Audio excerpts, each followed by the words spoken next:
Welcome everyone to this opening session of the Cultural Accelerator. We are very happy to have you here with us today, and we hope that you will join us also in the next sessions during the next weeks.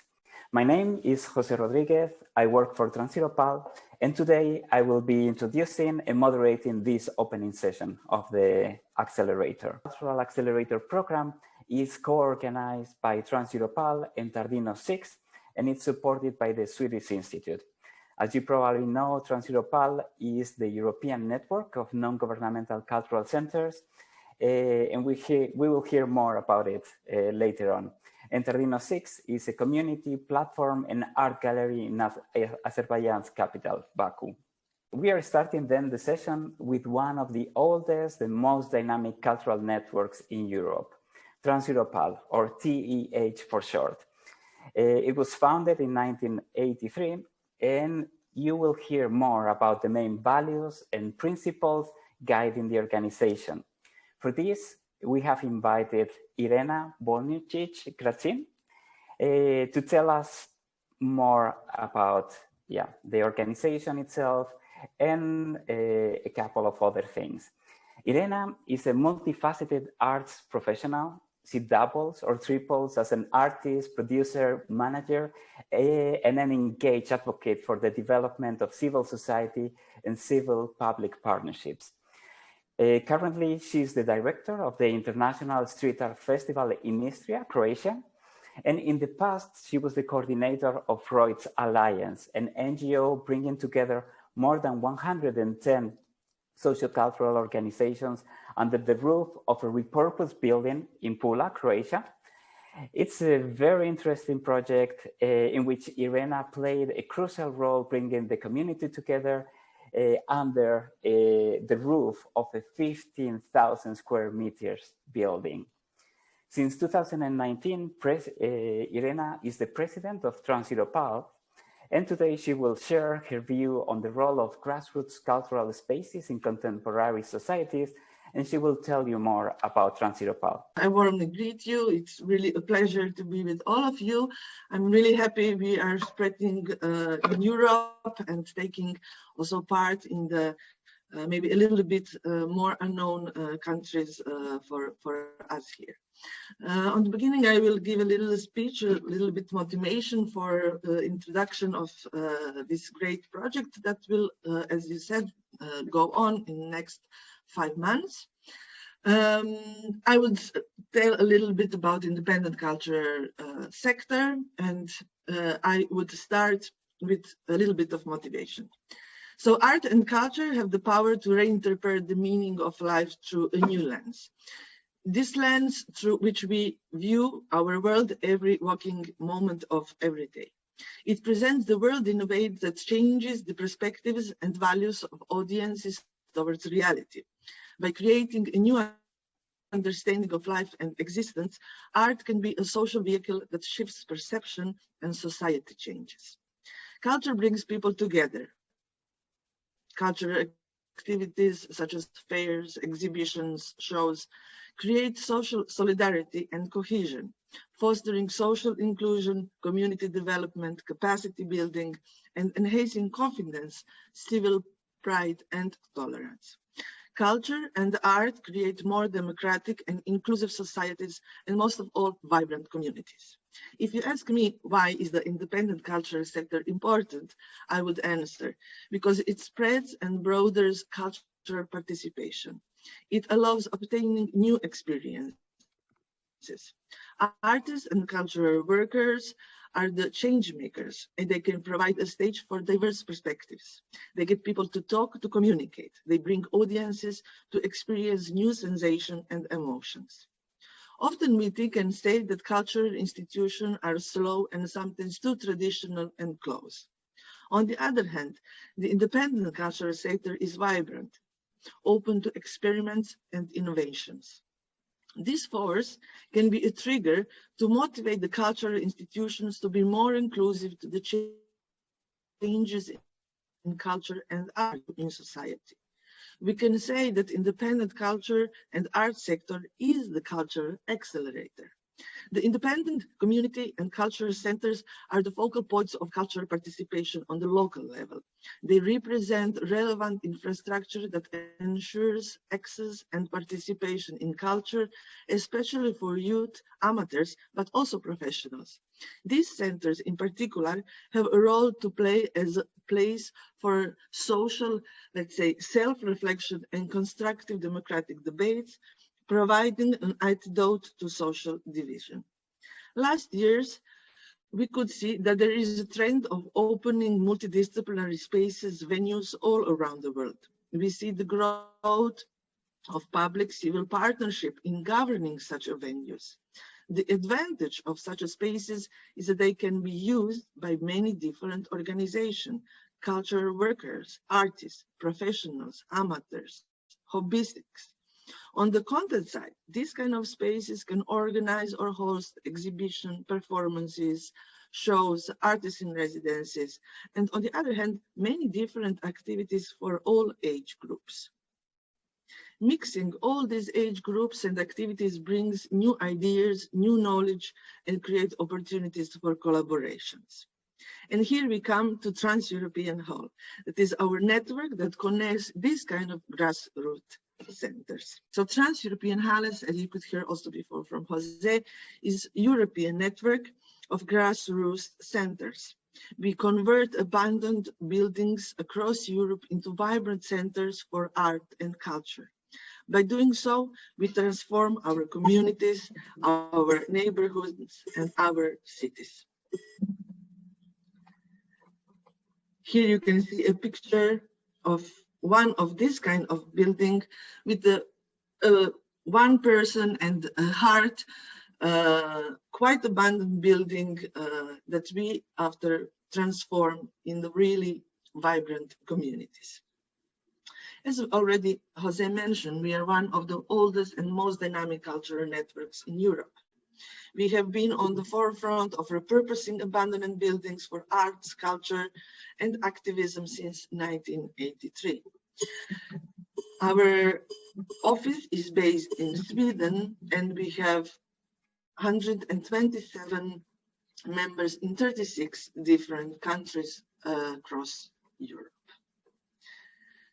More and more centers are joining us, and it's really great to see that we are spreading all around Europe, connecting and networking together. Our mission is to facilitate the sustainable development of civil society initiative, cultural and creative organizations based in repurposed spaces by connecting and supporting them. Here you can see where everything starts. It's the Brussels Cultural Center.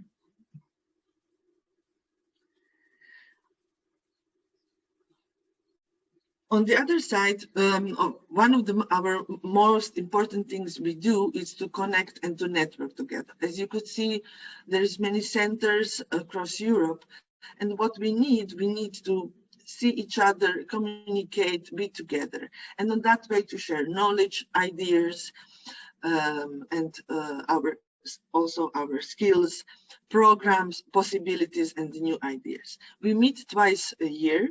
We meet in spring and in autumn. Usually, of course, before this Corona COVID-19 situation, we met every time in a different center, in different member center, where we, on that way, also could get to know the situation in this part of Europe, in the regions.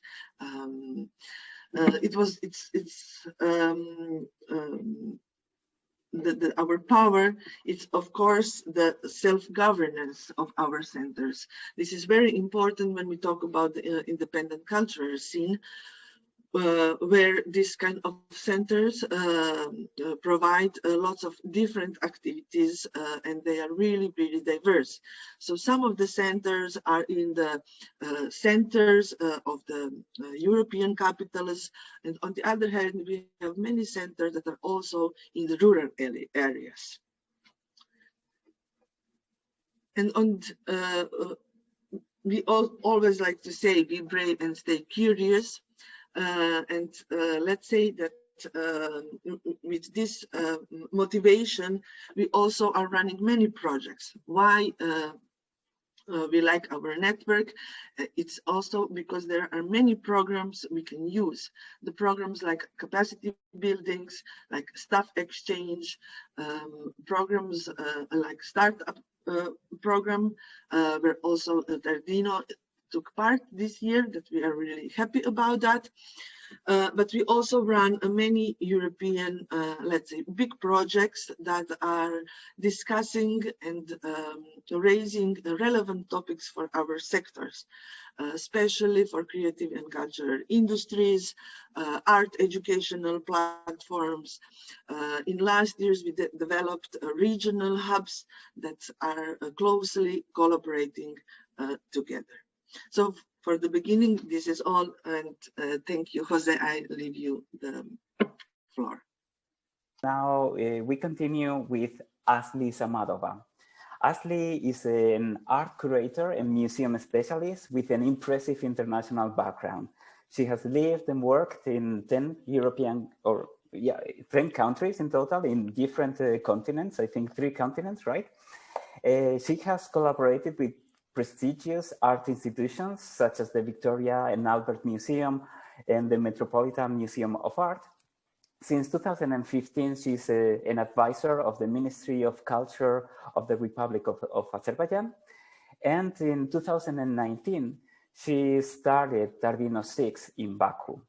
Tardino, as I said before, is both a community and a cultural space or a gallery. And Asli will tell us more about the project. So Asli, please, it's your turn. Thanks a lot for the introduction. Just a little bit correction. I have been working for the Ministry of Culture since 2014 until 2017. Okay. And it was a special project dedicated to carpets. It was a carpet conference that I was assisting the ministry in organizing. And it's been already a number of years. I'm working as an independent curator and art manager based between Europe and Baku. And since pandemic has started, I am presently in Baku to the joy of my family and friends. Today we have a very special event and day. We launched the Cultural Accelerator. This has been a very big step for us as an independent art space from Azerbaijan to have so many attendees joining us from various parts of the world, and also having this shared experience, being together despite this distance and sitting in our homes or our offices, but still being connected to the whole world. And this is the beauty of being a part of a network. And for us, such network is Trans-Europe Pulse.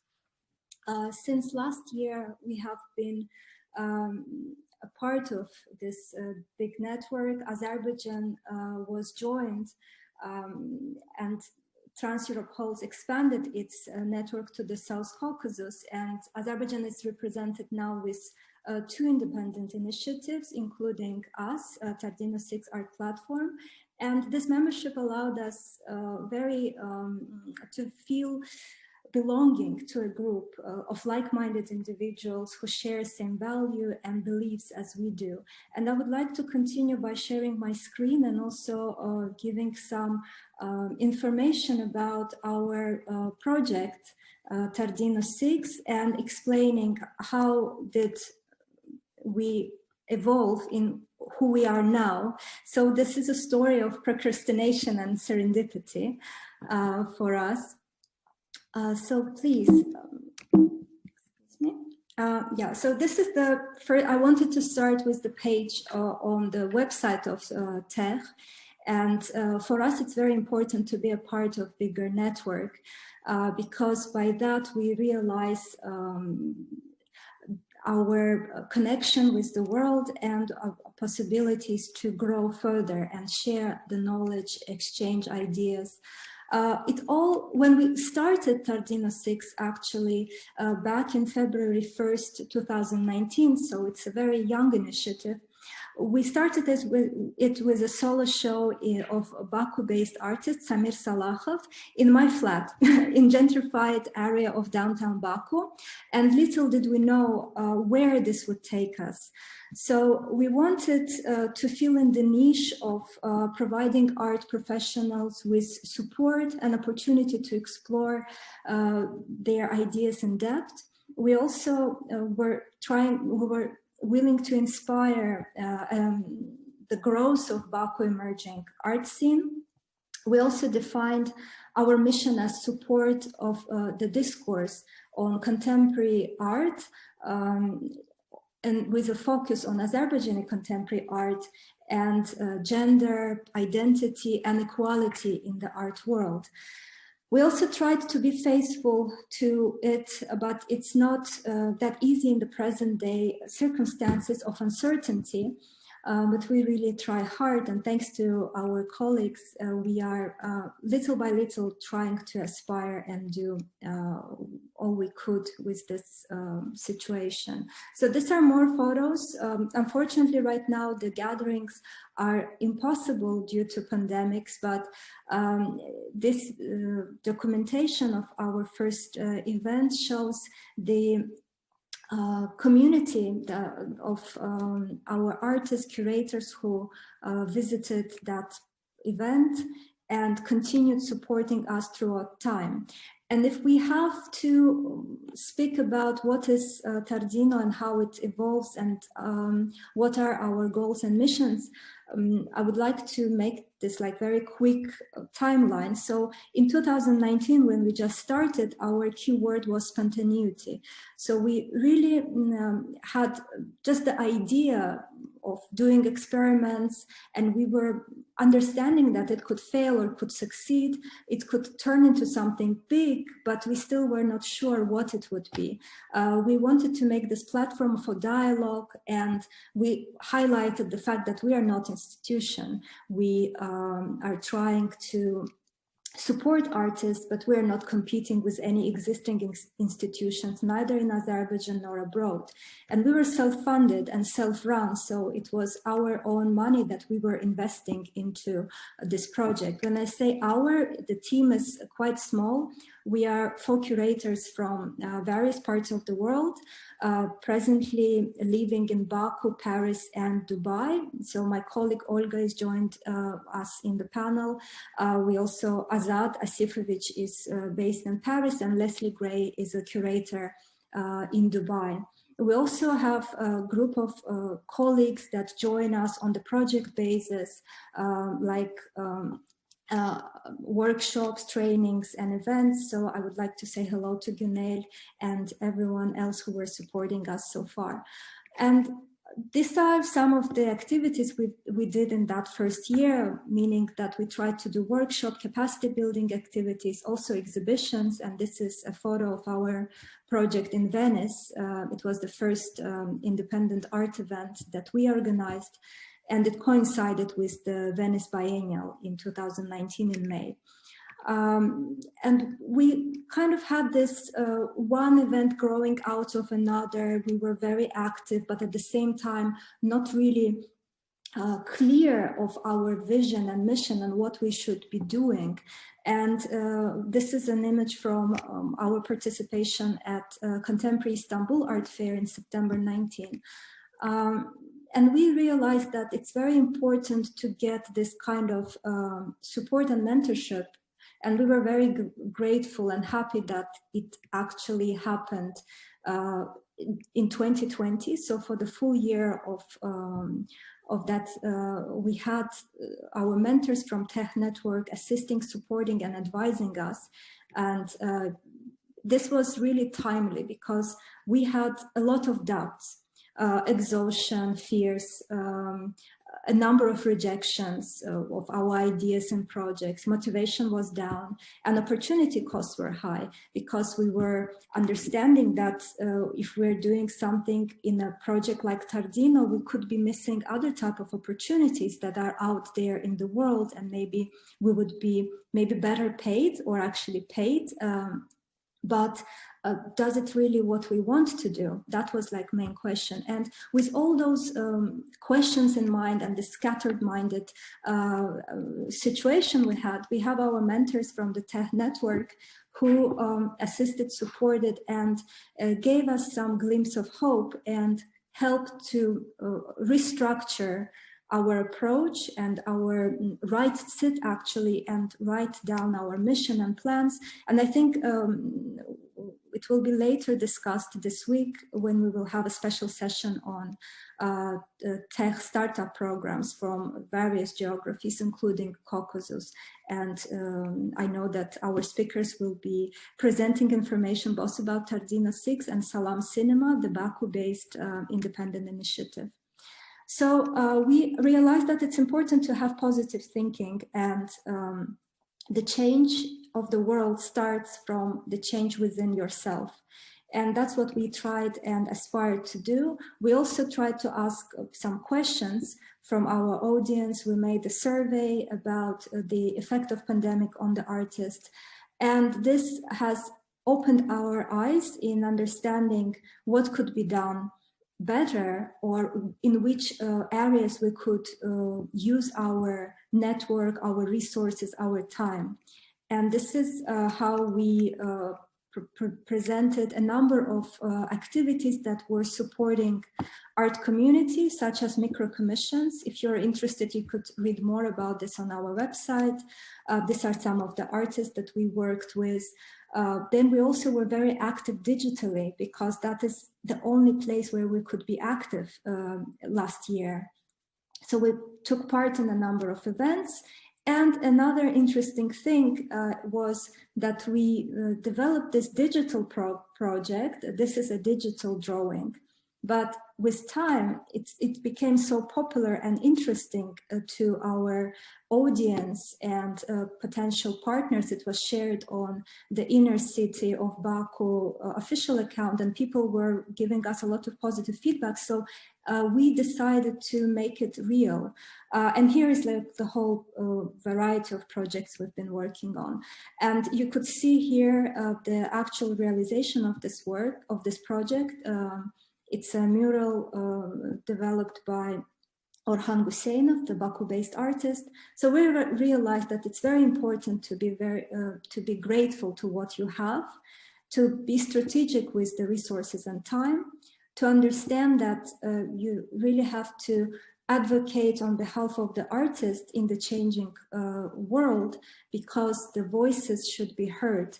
And there are a number of important opinions and ideas that otherwise might not be considered by the stakeholders, the decision makers. So we have the plan for the next 24 months. We have ideas, but we also understand that cash is the king. It's a saying from the business world, because, and this is unfortunately really true for the culture.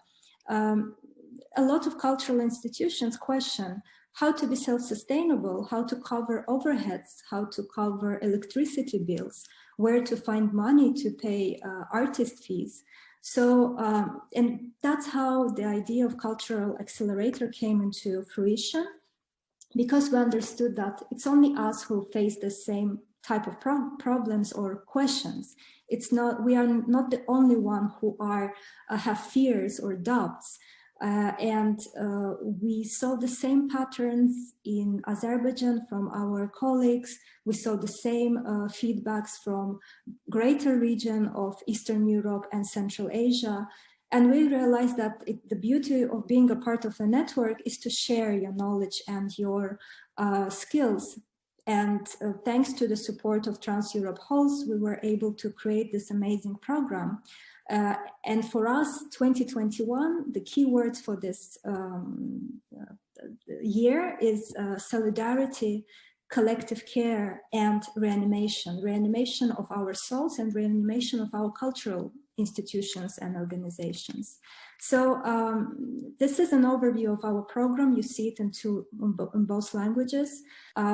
We try to cover a number of topics that we thought are important for us and also important for our audience. So this is a participatory program. What we did, we asked our community what topics they would be interested to learn about, and which speakers they would be happy to listen to. So we tried to accommodate everyone's expectations and needs. We hope that what we created is really interesting for all of you. And we are here to support and assist you further on, because we really want to take this online education further into physical discussions, hopefully in Baku. And the idea of the Cultural Accelerator, not only to share the knowledge and information, but also to try to build a dialogue with the key decision makers. For us, obviously, number one is the Ministry of Culture, and we are very happy and excited to include, have Ministry of Culture be present in 2 of our sessions. Session number 7, when we will be talking about creative industries and the effect of cross-sector exchange and collaborations. And we will be joined by a number of interesting speakers from the Caucasus mainly, who will share their experience of being a creative worker and what kind of challenges that they face when doing their work in the Caucasus, mainly Azerbaijan and Georgia. And number 11, session number 11 will be a session where we will be presented the new cultural policies in Azerbaijan, and representative of the Ministry of Culture, Mr. Elnur Aliyev, the advisor of the Minister Karimov, will be in conversation with art manager and consultant Kristina Farinha, and they would have a very interesting discussion about where the new Ministry of Culture with their new ideas are moving forward, what are the plans for the cultural policies, and what would the strategy for the next 5 years look like. So we're very excited, and we very much hope that Cultural Accelerator will be also a catalyst for discussions on how independent art workers, museum workers, librarians, curators, artists could contribute into this. I would like to finish my presentation with this image, because to me it's very important. Our platform started with this photo, and it depicts the street in Milan, where I've been living since 2010. And but if you notice, there is like a letter R in the name of Tardino, and it's linked to the fact that it was a mistake. I made a typo, and I realized also the beauty of making mistakes, because in Italian, Tardino, it's a diminutive of being late, so it means being slightly late. And it all, especially at the very beginning of how we started with my colleagues, it really illustrated our approach. We could have done it earlier, we could have done it more, but it's still not late to start. And our team believes that the time is now. We shall act together with other art workers, because only then our opinions will be heard and our ideas will be valued. And we also practice the caring with approach. This is the term mastered by writer and scholar Joan Tronto. And we call everyone, we invite everyone for having this dialogue and horizontal relationship of sharing, of not being afraid of asking questions, of being open to hear each other and respect each other's opinion. So we constantly calibrate our compass, and in these fast-changing realities, we try to be relevant. It's important to be supported and to support each other. So this is what we are doing today. And thank you for your time, and I hope I didn't bore you with this. In your opinion and experience, what are the most important ingredients for cooking a successful civil-public partnership in the arts? What's the recipe? What's the rest of it? It's a little bit complicated. It's a complicated dish, but I really believe in a public civil partnership. As you already said, I come from Croatia, so I still consider Croatia part of the Balkan countries, and this helped. These initiatives and advocating for public civil partnership helped us a lot in creating independent culture centers, community. One side, the most, of course, important thing, it's trust and patience, because it takes time and it takes a lot of trust among the stakeholders. In our case, as you explained on the beginning, I was running a quite big center with more than 100 different associations, and not only from culture and art, but also sports or hobbies and so on.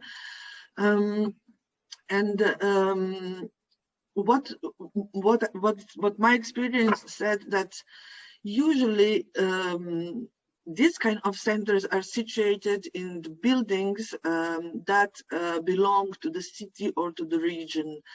On the other hand, we have the whole independent sector, artists, cultural workers, organizations that need a space where they can work. And on that side, they provide the programs. So on one side, we have the ones who own the space, who could, in some case, rent this space to the civil the NGOs or workers, but also they could give this kind of spaces in the civil-public partnership model to support and to give them really injections to start and to possibility to work, because as Asli said, it's not easy for independent cultural sector, because we need to really work much more than cultural institutions, because we are all the time writing a project, we need to follow the trends, the cultural policies, but we are creators, we are change makers, we are the ones who like to accelerate the things, so we provide the programs. And in this kind of spaces, then we have a balance and stability that connects, let's say, the local authorities and the ones who provide the programs. Asli, you said that it's not easy for the independent sector. So in your opinion, what does the cultural sector in Azerbaijan and artists and cultural professionals there need to be supported with nowadays? What are those key things, 2 or 3, that the sector needs nowadays? Thanks a lot for the question. And I think, well, I could speak on not only on behalf of independent artists or art workers, but also of on behalf of those who work in government structured institutions like museums or libraries and cultural centers, because majority of the cultural sector is managed by the Ministry of Culture, and it is a legacy that we have from the Soviet time, and this is the same in many countries in Eastern Europe and Central Asia. So we do have very little support of private individuals or existing foundations, structures to assist us in being entrepreneurial, in being independent and self-sustainable. So most of the funding comes from the public domain. And obviously, it's a very big burden for the government, and it's very limited. Then it gives like a very limited opportunities for cultural workers, and it creates a lot of competition as well, because like you are competing for very little privileged opportunities, and they are limited. So I do believe that it's very important for organizations like Ministry of Culture or National Assembly or Milli Majlis to come up with new laws to help us to be sustainable, because it's also in the interest of the ministry to have these cultural institutions to be more entrepreneurial, to have other income sources, to work with the audience. And since our laws haven't been changed for the past 20 years, it's we are not adjusted to the new world, and the world is changing a lot. Another thing is, again, a lot of questions could be solved with money. And because of, there are very few funds or international grants available. And again, we are talking about this possibility of applying, but we still are not able to apply because of the law restrictions. And this would be tackled, we hope, in the session about Creative Europe. We have a separate session in our program dedicated to it. And also in a conversation, we hope, with the representative of the ministry at both from the creative sector side and from the policymaking side.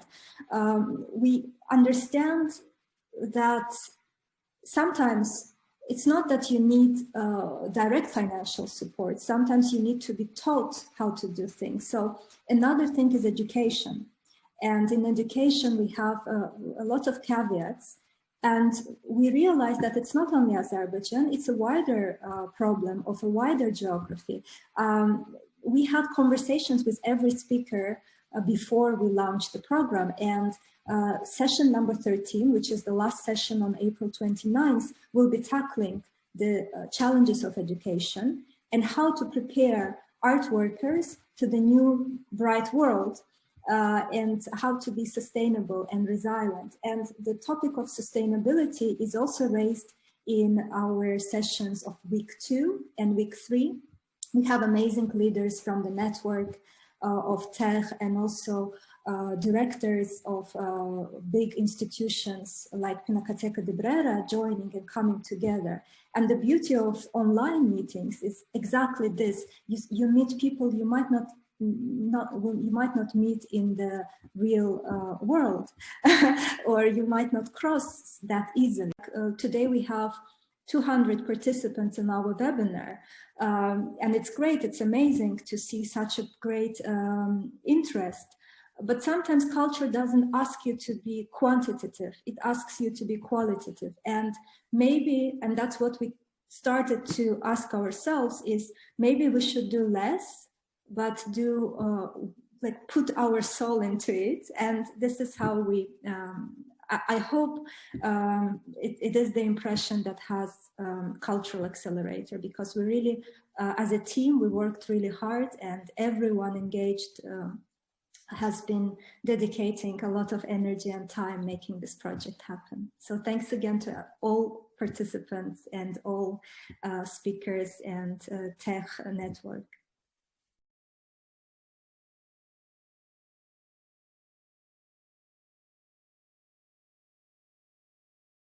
Shortly answer, what is the future? It's really hard to say, and I'm afraid to say anything because after this pandemic, I'm not sure what will be with culture and how we will go on. I hope we will be able to come back and continue where we stopped before. Although also for us, this all opened new perspectives and the new knowledges that are also very valuable. But what I see across Europe, it's when we talk about cultural institutions, that they are waking up. And what Asli was mentioning before, more and more, they're also thinking how to broaden the audience, how to bring, how to make education. So it's not just, let's say, they are in the building and they are just taking care about the past. They're also taking care now about the moment we are living in and the future. And this I like a lot. It's very valuable for me.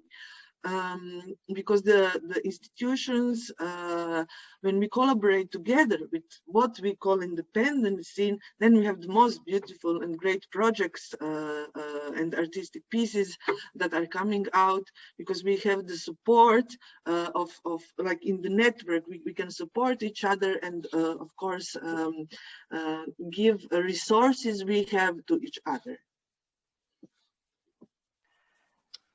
Asli, yes. I agree with Irena. I think we can learn from government institutions, and government institutions can learn from us. As being working, I've never worked in government institutions. I was only external consultant to them, but I know from that practice how museums operate, or how Ministry of Culture operates in Azerbaijan. And I also had experience working with foreign institutions and organizations. Obviously, there is a lot of the culture. There is also a culture of organization. So how people create a co-working space, how people are approaching problem solving, how they manage their time, how they prioritize their work, what does it mean for them to work in the institution. To me, it was always important to be a part, to feel myself fit in that group of people. So it's important to share the same beliefs, and I guess with that I'm quite lucky, because right now I feel myself finally in place, because our team, Tardino team, is well balanced and aligned with those values, and being a part of greater network of TEH, it's the same feeling.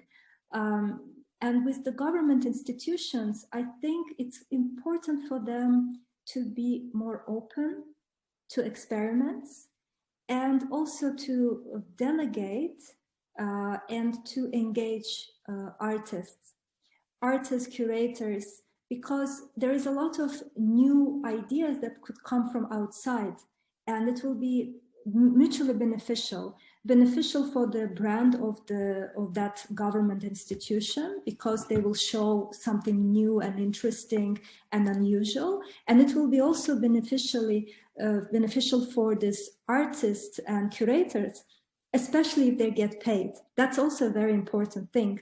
You always have to professionalize your services, and it's unfortunate that in our part of the world, the work of artists, curators, especially independent art workers, is not financially remunerated.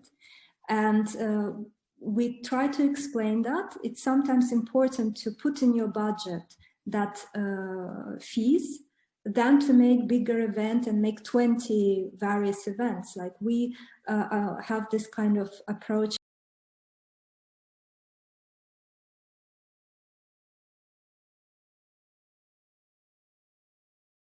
I think quite soon, maybe in 1 month, it will be published in the TEH, let's say, an overview on the startup program that also Tardino took part. So it was in 4 years.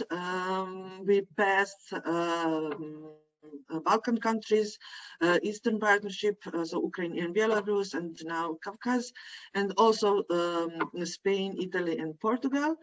And in that publication, we try on one way to give an overview how you can start this kind of centers with small tips, with small recommendations. But in what I would say, for me, especially for my experience, the Trans-European Network was really a place where I found a lot of answers on my question. From how can I build, how to find the money, how can I program, but what was the most important for me, that we were always together, and you don't feel alone. And maybe it's just an answer like that, but on the other hand, really, when you there is a lot of challenges when you are building the one center, and it's really great to have a network where you can ask about the experiences other had or the knowledge you need, really great persons that you can also bring to your place and that they can suggest and make proposals.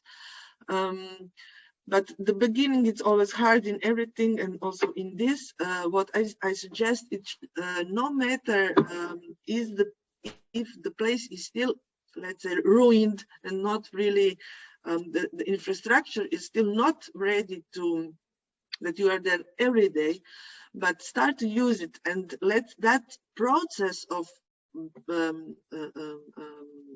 doing a cultural center be can be an experiment with you, with the artists, with the local communities, with the city, and slowly you can change and rebuild the building. And I suggest that it's much better than when we construct something new and we then start to use it. When it comes for Azerbaijan idea of the culture, I guess for many of the people, culture is always something that is very high culture or something that is linked to the heritage and to past. Whereas what we and what Trans-Europe Host is doing, we are trying to build on a next level, because from the perspective of Trans-Europe Host, those cultural centers give a second life to buildings or places. So there is already some culture, some heritage, some history in those places, but they come with a new context. They come with a new content as well. Obviously we are very young as an organization. We're not even registered yet, but hopefully one day.